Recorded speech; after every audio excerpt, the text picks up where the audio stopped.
Scarlett Johansson ini juga terkenal sangat vokal. Ya kan, ya jadi maksudnya dia sangat vokal itu ketika ada masalah-masalah tentang kesenjangan sosial, dia sangat kritik gitu. Jadi liberalisme atau gimana lah. Itu di Amerika dia vokal banget. Iya, dan dia suka mengkritik tentang terhadap kesenjangan gender di Hollywood. Jadi emang dia social care-nya tinggi banget. Oke, tahu nggak hal menarik yang tidak banyak orang tahu apa? Apa, Pak? Dia pernah bermasalah dengan istrinya Donald Trump. Wow, si Ivanka Trump pernah bermasalah dengan itu. Jadi ini nggak banyak orang tahu yang di luar Amerika ya. Kalau yang di Amerika udah pasti tahu lah, dia pernah bermasalah gitu.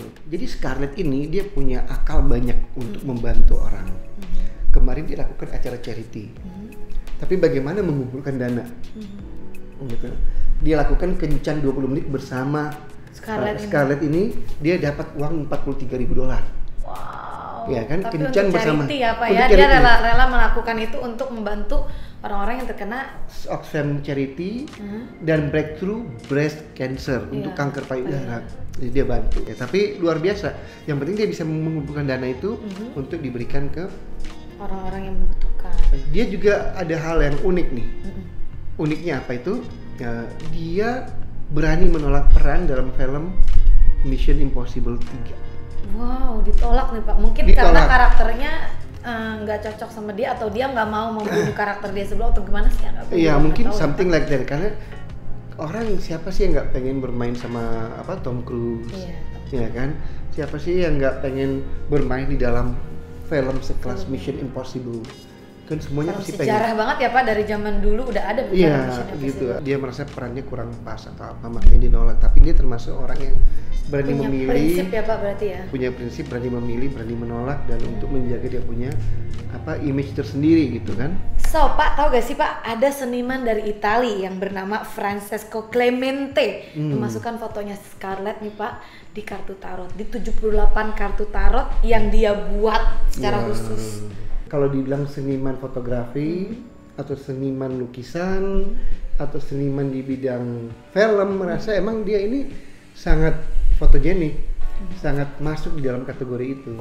Iya, makanya banyak artis Hollywood, tapi Francesco ini memilih fotonya Scarlett, itu kan luar biasa banget. Itu sesuatu achievement juga sih. Kita tahu kalau artis-artis yang punya bobot, punya nama, dan saya bisa katakan artis papan atas, itu mereka boleh handprintnya ya, cetakan tangannya itu boleh diabadikan yang namanya di Walk of Fame. Scarlett pun masuk ke situ, namanya diabadikan di Hollywood Walk of Fame. Menarik banget sih kalau kita lihat bahwa dia punya achievementnya, dia punya perjalanan karir dari nobody to somebody. Ini patut untuk kita jadikan sebuah motivasi ya Pak. Motivasi. Jangan pernah stop untuk bermimpi. Jangan pernah stop bermimpi. Karena si Scarlett ini katanya pernah punya impian menjadi princess Disney Pak sebelumnya. Karena emang dia cocok karakternya itu. Apapun cocok ya untuk si Scarlett ini ya Pak ya. Makanya anaknya sendiri pun itu menyangkanya dia sebagai seorang pahlawan gitu. Hero. Karena kan dia bermain di film-film kayak Marvel, jadi mungkin anaknya berpikir mindsetnya, my mom is the hero gitu kan. Iya, my mom's job dia sebagai seorang pahlawan. Karena mungkin dilihat sama anaknya, putrinya itu lihat di film membela kan. Kebenaran gitu ya kan. Betul. Oke Pak, jadi ada nih namanya rentetan daripada Scarlett Best Movie. Itu coba Pak dikasih tahu kepada pemirsa di rumah Pak. Oke, film-film dia yang saya suka itu ada beberapa sih. Yang as Rebecca, dia sebagai Rebecca itu dia main di Ghost World 2001. Sometimes I think I might be going crazy from sexual frustration. You just hate every single guy on the face of the earth. That's not true. I just hate all these extroverted pseudo-bohemian losers. You guys up for some reggae tonight? Kemudian juga sebagai Charlotte. Charlotte itu seorang lulusan university. Judul filmnya itu Lost in Translation. What are you doing? My husband's a photographer, so he's here working. I wasn't doing anything, so I came along. What do you do? I'm not sure yet, actually. Kemudian dia pernah berperan juga sebagai selingkuhan dari orang yang sudah pernah nikah. Selingkuhan dari Chris Wilton. Itu Match Point judul filmnya. Itu film juga menarik banget. Kemudian sebagai Black Widow dia bermain di The Avengers 2012. A group of remarkable people. So when we needed them, they could fight the battles that we never could. Kemudian sebagai perempuan dari dunia lain yang memburu para pria di Skotlandia, yaitu 2013, judul filmnya Under the Skin. Kemudian 2014 ini juga menarik nih film nih. Nama 2014 itu film Lucy. What's going on? We've merely slipped a little package into your lower tummy. And you're going to transport something very special to us. Nah, itu film juga lumayan sukses peredarannya sebagai perempuan yang mendapatkan kekuatan psikonetik. Oke. Kemudian sebagai agent dari cyborg di tahun 2029. Itu judulnya Ghost in Shell. Oke. Terus 2019 belum lama itu Marriage Story. I thought we should talk. Okay.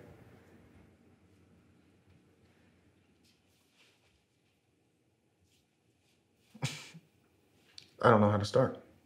With you, my love. Ini juga menarik. Jadi emang dia punya film itu luar biasa. Dia pintar memilih cerita. Han, aku baru mengerti nih kenapa dia berani menolak perannya Mission Impossible 3 itu. Kalau dilihat dari film-film dia, rata-rata itu film-film yang box office. Artinya dia emang pinter, pandai dalam memilih cerita. Kalau ada cerita yang buat dia kurang menarik, itu dia akan tolak. Makanya dia memang cocok buat karakter dia gitu ya. Iya, tapi kalau dilihat Mission Impossible kan dibilang kurang menarik apa, itu kan sesuatu yang menarik juga. Iya, aku suka film. Berarti ada satu pertimbangan tertentu ya, gitu. Kenapa saya katakan lagi dia pintar dalam pandai dalam memilih cerita? Judul film ya? Iya, judul film dia pandai memilih cerita itu. Dia aja sudah memenangkan 60 penghargaan dan 215 nominasi. Gila banyak itu banget. Pak kayaknya film yang nyari dia Pak, bukan dia nyari film ya? Kayaknya gitu, film yang nyari dia. Jadi 60 penghargaan, 215 nominasi. Gimana tuh Pak? Makanya, berarti ini cemerlang banget, ini artis luar biasa ya dalam usia 36 tahun, udah seperti itu Pak story-nya. Betul. Dia pernah mendapatkan Young Star Award itu dalam film The Horse Whisperer 1998 sebagai winner. Yang paling bergengsi lagi apa tahu? Golden Globe Award Amerika. Tahun 2004 dia menang Lost in Translation sebagai nomini, bukan menang tapi sebagai nomini ya. Itu dia maksudnya nominasi. Kemudian 2005 dia masuk lagi A Love for Bobby Long, again nomini sebagai nominator gitu. Terus WFCC Award, Women Film Critics Circle Award, ya kan, dalam film Marriage Story. Nah ini barusan nih 2019 sebagai winner. Oke. Kemudian Teen Choice Award, dalam film Iron Man 2 tahun 2010 sebagai nomini. Kemudian The Avengers Infinity War 2018 baru-baru ini juga, the winner 2 tahun yang lalu lah, bukan baru-baru banget tapi 2 tahun yang lalu, sebagai winner, pemenang juga. Kemudian Academy Awards USA, ini tahun 2020 Jojo Rabbit, Oscar nomini. Oscar loh. Piala Oscar dia sebagai nomininya. Paling bergengsi di muka bumi ini kan. Popularitas udah nggak tahu lagi dah Pak. Kalau saya jadi dia Pak, mungkin saya udah kayak tidur dalam mimpi. Makanya. Udah suksesnya minta ampun gitu. Dan dia kaya, cantik. Tapi kita lihat lagi Pak, itu dia mulai dari zero to hero. Kita harus copy paste kayaknya tuh cerita story-nya dia ya Pak ya. Kan gini, ada perempuan yang cantik tapi tidak berisi, ya kepintarannya lah ya. Kalau aku ngeliat ini Scarlett udah cantik, berisi juga IQ-nya, bakatnya ini berisi, jadi bukan kosong. Dia punya cara berpikir yang memang sehat dan bagus banget ya Pak. Memang pinter dari lahir ibaratnya gitu kali. Iya, emang gifted sih, punya bakat. Kemudian 2020 Marriage Story, Oscar nomini lagi. Berarti dia Marriage Story itu 2 loh. Dia di Oscar dia nomini Marriage Story, tapi yang WFCC Award dia sebagai winner. Wow. Ini mah luar biasa nih. Super Lady Oke, Pak, tadi kan kita udah ngomongin tentang karirnya, jatuh bangunnya dari Zero to Hero. Sekarang gimana kalau kita kepoin tentang kekayaannya si Scarlett ini, Pak? Kamu ragu dengan kekayaan dia? Enggak ragu sih, Pak. Cuman kepo aja. Cuma mau kepo aja nih, Pak. Kali aja kan kalau kita malah dengar dolar nih, Pak ya, yang pemirsa di rumah sana kan pasti bermotivasi untuk menjadi lebih giat lagi kerja gitu, Pak. Tapi dia honornya kecil loh. Masa sih, Pak? Cuma 56 juta. Tapi dolar. 26 juta dolar, guys. 56 juta dolar. Wow, itu kalau 1 juta aja bisa sampai 14 miliar something kalau ikutin kurs dolar 14.000 something ya. Jadi 14 miliar kali 56. Nah, itu Pak, coba dikali itu Pak. 797 miliar. Uangnya Pak. Itu penghasilan dia dalam 1 tahun. Dalam 1 tahun Pak? 1 tahun, bukan satu film ya, 1 tahun. Ya kan? 2000, itu pun 2018 ke 2019. Cuman dalam 1 tahun dapat hampir 800 miliar. Hampir 1 triliun tuh. Kurang 200 lagi. Cuman gitu kan? Dengan syuting, bikin movie dengan profesionalitasnya yang luar biasa ya Pak ya. Full dedicated, ya kan, fokus. Makanya gitu. kita kalau mau jadi artis jangan mau terkenalnya aja ya Pak ya, harus tahu dari fondasinya seperti apa. Seperti kita bangun rumah aja kan nggak langsung jadi rumahnya, kita harus bangun dari bawah. Perjuangan. Semakin kuat fondasinya, semakin kuat juga rumahnya, semakin kuat juga artis itu di dunia industri perfilman. Benar gak sih Pak? Betul. Tahu nggak, dia berhasil menggeser artis termahal juga. Siapa tuh Pak? Emma Stone. Wow. Tadinya artis termahal itu Emma Stone, 1 tahun penghasilan dia itu 2017 ke 2018 itu 40 juta dolar. 10 juta dolar. Nah, terus dihapuslah sama si Scarlett ini. Iya, 2018 ke 2019 dia yang tertinggi 56 juta dolar. Kira nggak? Geser lah Mas Scarlett iya, kan? Sekarang ya. Nah, terus disandingkan dengan Angelina Jolie yang menduduki peringkat nomor 2, 28 juta dolar dalam film dalam periode waktu yang sama. Kekayaannya Scarlett Johansson itu sekitar 120 sampai 140 juta dolar Amerika. 120 sampai 140 juta dolar Amerika Serikat. Gila. Kalian kaliin aja dia tuh berapa kan? Oke guys, tadi kita udah semua sama-sama dengar ya perjalanannya Scarlett Johansson. Sebuah perjuangan, sebuah perjalanan yang emang luar biasa. Saya selalu ingatkan kepada saya punya penonton di sini, ya, bahwa sukses itu tidak pernah datang gratis. Sukses itu harus dijemput. Sukses itu perlu perjuangan yang luar biasa. Scarlett ini tidak mungkin mendapatkan prestasi tanpa dia bekerja keras. Kita nggak bisa semangat juga ya Pak ya. Iya, kita nggak bisa hanya tidur mimpi kita jadi orang kaya, terus kita bangun jadi orang kaya, nggak bisa. Nggak bisa. Nah, bangun pagi. Mimpi boleh. Mimpi boleh, tetapi itu sebagai motivasi kita. Iya. Begitu kita bangun jangan pagi. Jangan banyakkan mimpi juga Pak, but we have to make it happen juga ya kan. Makanya mimpi harus dijemput.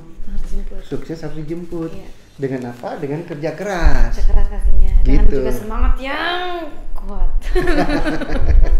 Kuatnya gimana? Kuat. Jangan malas-malas pokoknya para subscriber. Dan jangan lupa kita akan kembali lagi selalu membahas tentang orang-orang sukses. Apa yang membuat program saya ini beda dari yang lain? Why? Orang sukses itu yang saya bahas selalu jatuh bangunnya. Jatuh bangunnya ya? Iya, jadi susahnya mereka yang saya bahas. Susahnya mereka ini kita jadikan motivasi. Kita tahu ada aktor Hollywood yang pernah tidur di jalan, ya kan, berkali-kali mereka nawarin misalnya, pernah tapi jadi ditolak. Pengamen juga ya pernah Pak jadi ya? pengamen, pernah jadi security, berkali-kali mereka nawarin diri apa segala macam, ditolak, dan akhirnya mereka bisa berhasil karena apa? Usaha mereka tuh berulang-ulang kali. Karena dia nggak gampang menyerah ya Pak, intinya ya. Kalau kalian gagal itu buatlah sebagai challenge. Jangan kalau kalian gagal terus langsung gitu putus asa. Jadi kita harus jadikan itu motivasi lebih lagi ya Pak ya. Justru kalau gagal ya udah gitu.